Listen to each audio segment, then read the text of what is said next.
Frontier Town, the saga of the Roaring West.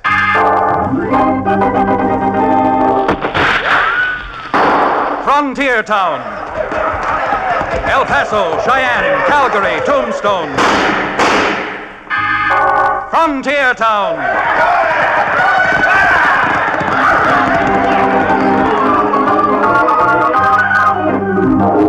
Here is the adventurous story of the early West, the tamed and the untamed, from the Pecos to Powder River, Dodge City to Poker Flat. These are the towns they fought to live in and lived to fight for, teeming crucibles of pioneer freedom. Frontier Town!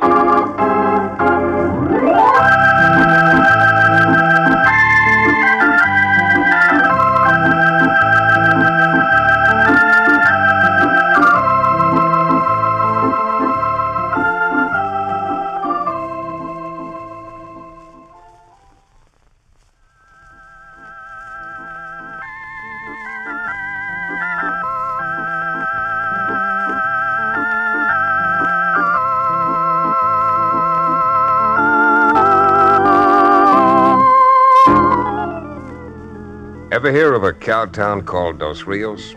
Well, don't feel bad if you haven't. It's just one of those frontier towns, roistering and noisy, perched in one of the lushest and richest valleys below the Continental Divide. Me, I'm Chad Remington, the town's only lawyer. But like everyone else, I've got my own ranch with the typical well-fed, slab-sided herd of cattle for which our valley is so famous. And just because these cattle are valuable, well, it gives some men ideas. And that makes plenty of business and trouble for a saddle-stop lawyer. It wasn't too long ago that I was riding in toward Dos Rios from my spread. Cherokee O'Bannon, he runs the town livery stable. Now that we've talked him out of peddling his genuine Indian rattlesnake oil, Cherokee was riding with me as we cut across some open range trying to get to Dos Rios before sundown. Hey, look at those Herefords, will you, Cherokee? Someday with a few more head, I might even be able to burn up my law books and retire. Man, and I use the term with the twinge of conscience, you must have bats in your belfry. Looking at a bunch of cows like that. For shame. What have I done now to offend your artistic integrity? What has he done now, he says? My boy, you've been casting sultry, longing looks at a bunch of blank-faced cows, when half that emotion spent on a proper female woman would return to you tenfold, nay, 100-fold. Oh, don't you go biblical on me, you old reprobate. And something else. Unless a man has a few head of good beef, he can't afford to cast long, lingering looks at a woman. Chad, my boy, your total lack of sophistication and experience hurts me deeply. A man who has some money in his jeans doesn't need to bother with the distaff side. He can go out and woo old John Barleycorn. Cherokee, the older you get, the more unregenerate you become. Your total lack of appreciation for a herd of cattle is something that I... Hey, Cherokee, rein up. Slow there, girl. Oh, boy. Easy. What in Billy Blue Blazes happened to you, Chad? Oh, you see that Waterhold just ahead of us? Yes, sir. Isn't that a tin can lying next to it, lying on its side? Yeah. Unless my optics deceive me, that's an empty 5-gallon can. But what about it? It's a lead pipe cinch. It didn't contain old spiritus fumenti. That's drinking liquor to you. No, it's a lead pipe cinch. It didn't contain anything that pleasant. I got an awful feeling it did contain 5 gallons of enough stuff to poison every steer that drank out of that water hole. Why, if I ever catch the pussyfootin' polecat that did that, I'll darn well destroy him. Come on, girl, get up!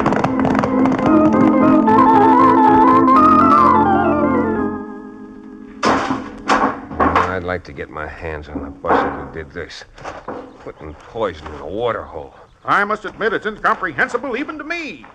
Why would someone want to poison a lot of dumb, defenseless cows? I don't know, but with their stock poisoned off, how many ranchers around here could pay their debts? You mean to say someone deliberately? By the great God Pan, Chad, this is the most nefarious bit of chicanery I've ever heard of. It certainly is. Now, just a minute. I heard you say just the other day that not over half a dozen ranchers in this whole valley owe a mortgage to the bank. That old sourball Ripley, who owns the bank, forced most of them to pay up a year ago last spring. So what debts could they have? Plenty. Ever since Ripley shut off most of the credit, which absorbed most of the cash folks had on hand, everyone's been buying at Parker's store because Lisha Parker's been willing to let his bills run. Lisha Parker? If you mean to insinuate Lisha Parker's mixed up in this cattle poisoning, You and I are coming to fisticuffs. Why, that old gentleman is so honest, it makes me blush. Yes, it does. Oh, calm down, Cherokee. Calm down. This has nothing to do with Lisha. But legally, if the ranchers can't pay their debts, he could go to court, get judgment, and take them all over lock, stock, and barrel in liquidation of his claims. But if you say Lisha is mixed up in it, shucks, Chad, I think you're putting your money on the nose of the wrong horse. I'm not making any bets on this race. Because I got a notion it's been fixed. I'm blame well gonna find out if I can before the sun sets today.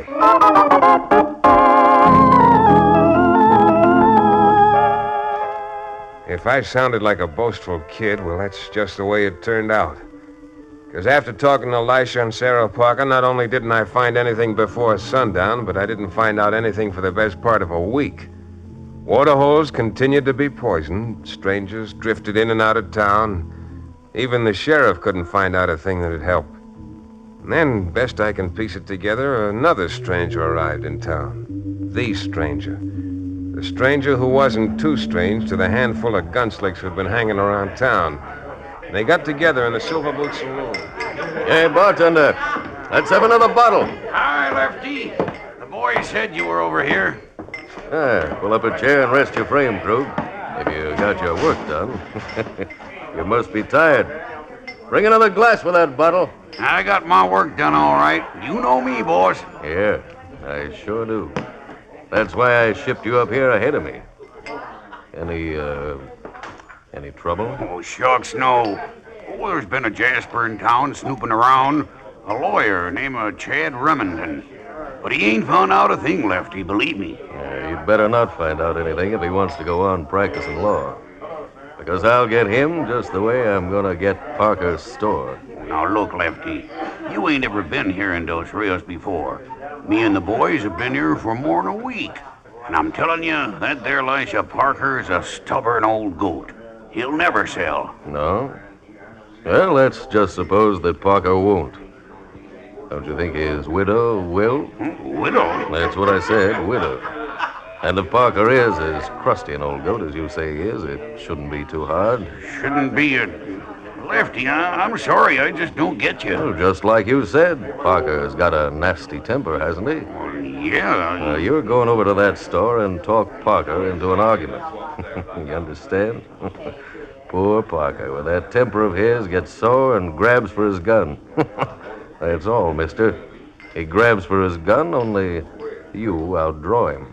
Hey, you really got something there.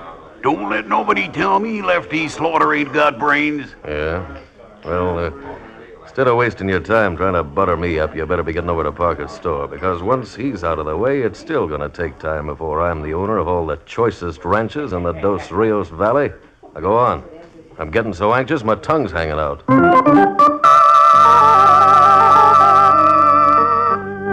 Lisha? Oh, Lisha. Yes, sir? Oh, want me to put that bold calico up on the shelf for you? Would you please, Lisha? You're a dear. After 42 years of what we've been through together, sir, certainly doesn't take a... Well, looks like we got a new customer coming in. Howdy. Howdy. I'd like a pound of sugar. Pound of sugar. Yes, sir. Right here. I said I wanted a pound. Well, sure, I heard you. This is a pound sack. You aiming on calling me a liar? Now, look here, mister. I didn't ask you to come into my store. But I come in, and I'm not gonna have some thieving crook like you give me a half pound and claim it's a pound. You get out of here. Doggone you. Turn around and clear out of my place before I blast you. Lisha, Why, don't. you bald-headed old goat. Nobody's putting me out of no place. I'll show you who Lisha, to watch out. Lisha! Lisha! Hold it, you. Get away from that door. Watch him, Cherokee. Get to life, Chad. Did he do the shooting, Mrs. Parker? He killed my husband. Yeah? Well, I only shot in self-defense. Is that the truth, Mrs. Parker? Yes. I tried to stop him, but Lisha did draw first. Well, now are you satisfied? Can't say that I'm satisfied. I guess the sheriff won't hold you in the face of that evidence. Lisha. Oh, Lisha, why did you do it? Can't tell you how sorry I am I didn't get here 2 seconds earlier. Oh, that's all right, Chad. Oh, Lisha. Just saying how sorry I am. I know I isn't going to bring your husband back, but there's still an account to be squared up, and I'm hoping you'll let me square it. Come on, Cherokee. We're going to escort this buzzard down to the sheriff.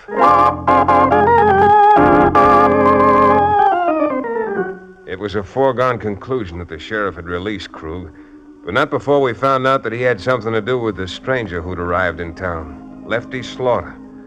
Not knowing Slaughter, I decided to go down to the saloon where he was hanging out and size him up just in case. Come on, honey, one more drink. Then I'll give you some more folding money to lose at Faro. Oh, excuse me, but the bartender pointed you out to me as Lefty Slaughter. Yeah. Something I can do for you, my friend? If I didn't have something else on my mind, Slaughter, I'd ask you to apologize for calling me a friend. Asking for an apology and getting one are two different things. Well, maybe I've been lucky, but I generally get what I ask for. And maybe that's because you make it your business to ask the wrong people. Yeah, maybe. But I didn't come here to ask you anything. I came here to tell you something. You don't say. Elisha Parker was just shot down in cold blood. I thought you'd want to know. I'm making it my business to find out why. Oh? Well, I never had the pleasure of meeting this Mr. Parker. But if he was a friend of yours, I can't say that I'm exactly sorry. Well, you may be sorry. Next time you or any of your gun hands try to finish off what you've started. And now, if you're through, I'm sure you'll excuse me so I can start enjoying myself. Why, sure, Mr. Slaughter. Enjoy everything while you can. Because if you keep up like I think you've started, legally or otherwise, I'm going to help see that you enjoy the next 50 years of your life rotting away in jail.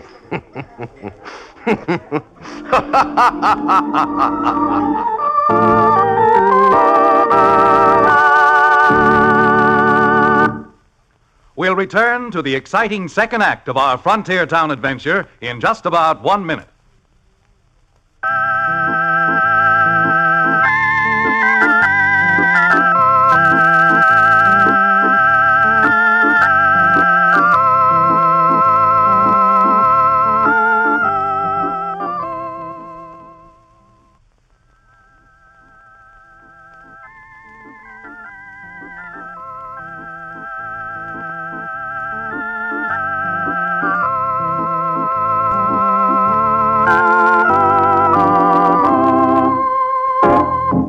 And now, Frontier Town. Guess I sounded like a boastful kid all over again. I mean, going in and deliberately rubbing Lefty Slaughter the wrong way. But I found until you've rubbed the fur, you can't tell if the animal you've got is a house cat or a polecat. Sometimes they're both dangerous, but you trap them different ways. Well, I found out in short order that Slaughter was as cold and cocky as they come. Knowing that, there was nothing more I could find out until such time as he chose to make his next move. So Cherokee and I sat for 4 more days in my office up above Cherokee's livery stable, looking out the window and watching the entire street. Then late the afternoon of the 5th day, Cherokee turned away from the window suddenly. Chad, look there. That double-dyed, dirty gunslinger who terminated Elisha Parker's mortal existence is walking down the street with Lefty Slaughter. He was walking with him. Now Krug's turned off into the saloon and... Hey, you see what Slaughter's doing? He's heading straight for Mrs. Parker's store. If that's the case, and it certainly seems to be, then what are we doing loitering about this legal loggia? You're right, Cherokee. So grab your hat or your gun or both, and let's be finding out what business Slaughter might have with Mrs. Parker.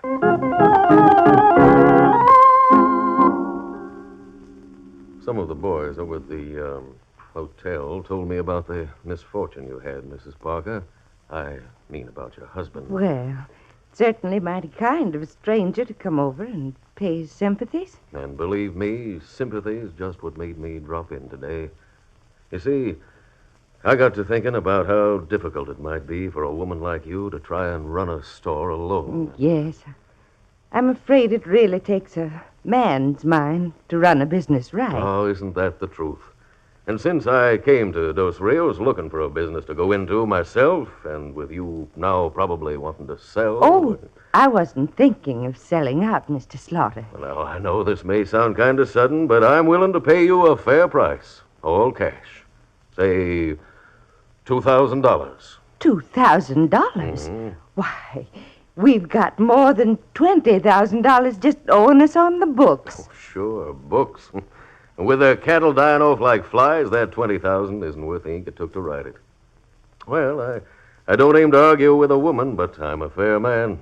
And once I make up my mind, I don't let anyone change it. Well, now, isn't that too bad? Now, you just listen to me. Mrs. Parker, you'd better do the listening.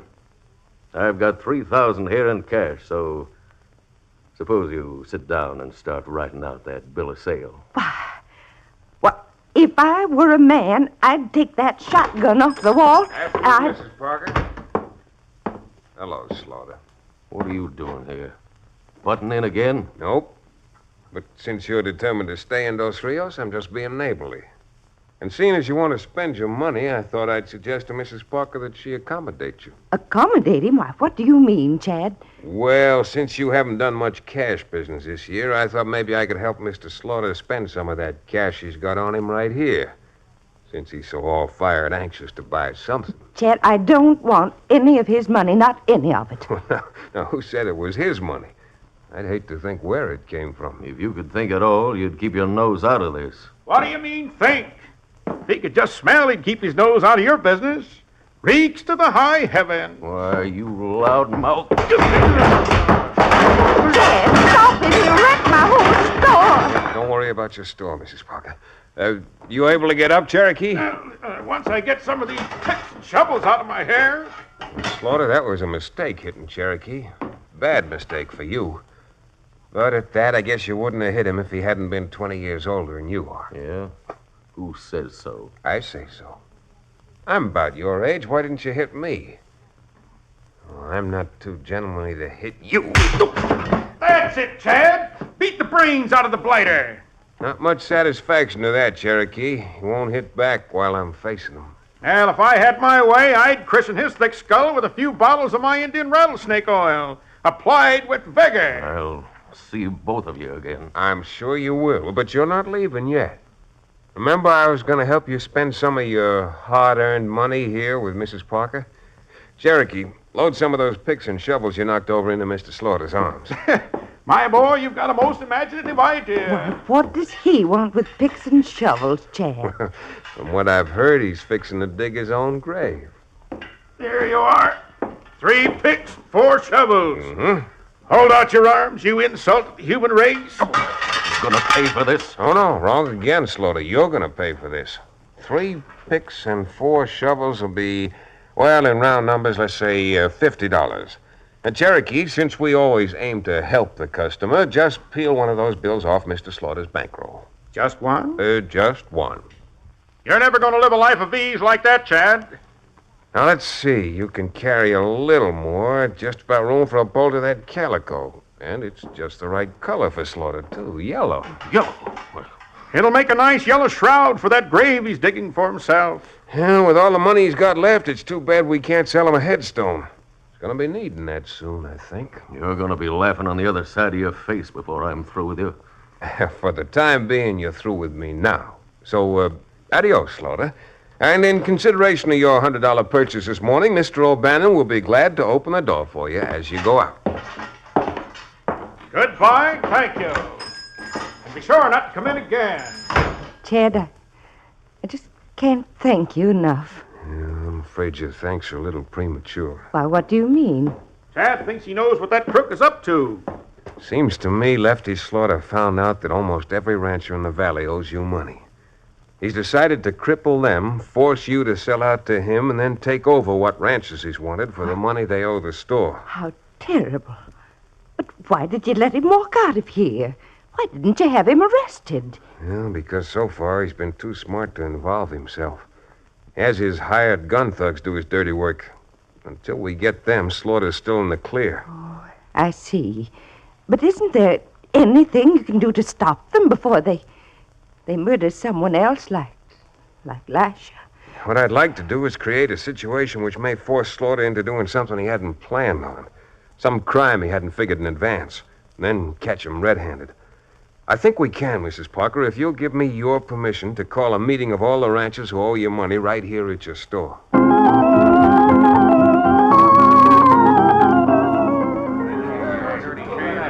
Quiet. Quiet, please. Suppose you stop acting as if you're running this whole show, Remington, and let Sarah Parker do her own talking. Now, there's no talking for me to do. I've sold this store and all of its assets to Chad Remington, and from now on, you'll have to do business with him. Go on and grumble if you want, but it isn't going to do any good. You owe this store money, and I want cash on the barrelhead. Or if I don't get it, I'm going to court and take judgments against every one of you. Remington, your poor father must be turning over in his grave. How do you expect us to raise money now? You can raise money. All you got to do is drive your cattle to market and sell it off. Why, it's almost 2 months till shipping time. Instead of standing around here arguing, I'm advising you to get together and start a drive with your herds up to the nearest railhead. I'm only giving you 5 days to be back with cash. So if you know what's good for you, you'll be on your way by sunrise tomorrow morning.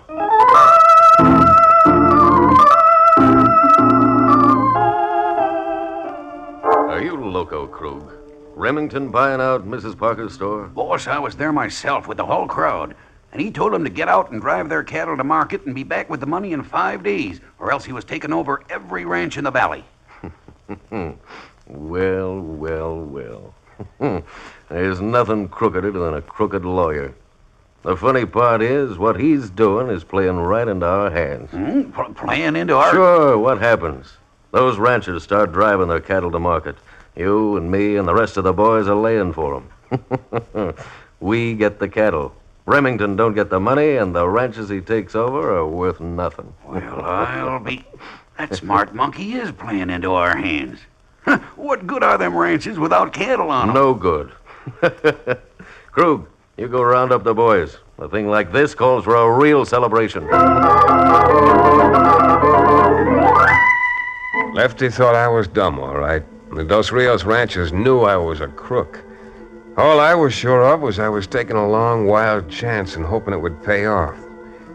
Next morning, just as I told them to, the ranchers joined up in one big trail drive and started for San Jacinto. From where we were perched, Cherokee, the sheriff, the posse, and I, we could see the cattle spread out along the trail almost as far as the eye could reach. I guess we waited more than an hour. Every man Jack's eyes shaded from the morning sun, scanning the pass below us, waiting, praying for some sign of trouble. And finally it came. A single shot. And then in the next instant it sounded like it must have that day at Gettysburg. We waited for a moment to make sure we were right, and then the sheriff unholstered his gun and turned to me. You sure were right, Chad. Look at them rustlers pour out of that canyon. There must be 1 million of them. 2 million, maybe. Yeah. All right, you posse men. Unholster those 45s and let's get to riding. Cut down through that arroyo. That way we can get between them and the cattle. And right in front of those rustlers' bullets. Say, Chad, haven't I got time for a little drink of my rattlesnake oil? Something? All you got time to do is squeeze the trigger. Come on, let's go!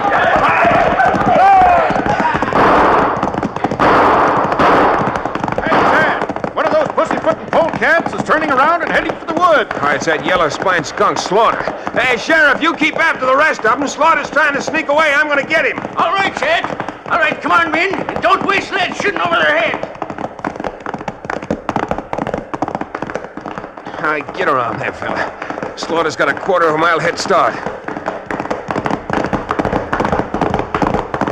Slaughter, the further away you ride, the further you're going to bounce on the way back to town.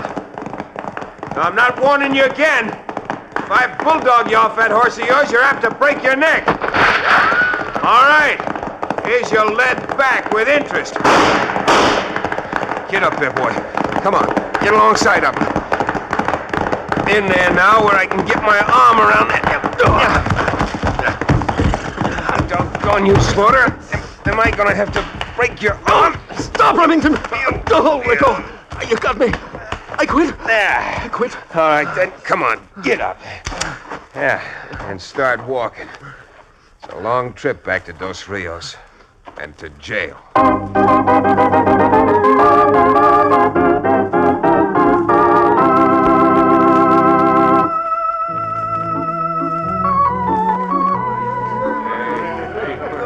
God blame you, Chad.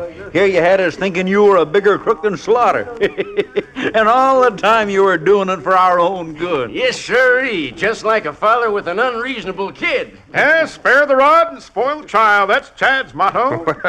What's your motto, Cherokee? Well, I guess you might say it is spare the flask and spoil the drink. By the way, isn't it about time for a little libation right now? From the way I look after Bulldog and Slaughter off his horse, it's about time for me to take a bath and put on some clean clothes. Well, it's not premature to thank you now, Chad. Except I don't know how I ever can. Enough. You go talking to that young sprat like that, sir, and he'll go getting a swell head. Not that he don't deserve one, though. That little idea of his of making the boys trail their cattle certainly squeezed Slaughter into pulling one crime he hadn't figured on. Yes, all right, Sheriff.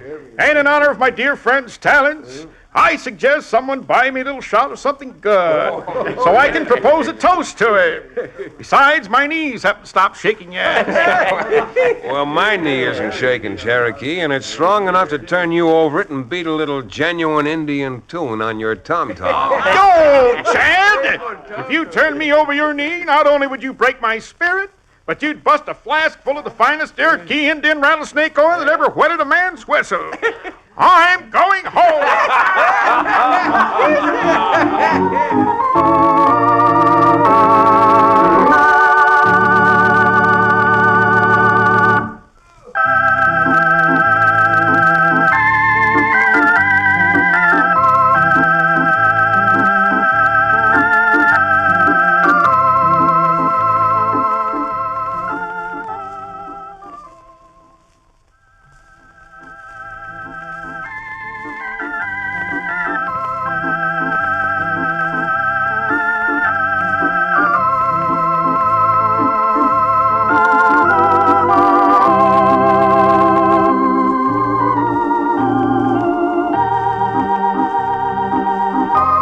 Frontier Town, starring Tex Chandler, is a Bruce Ells production.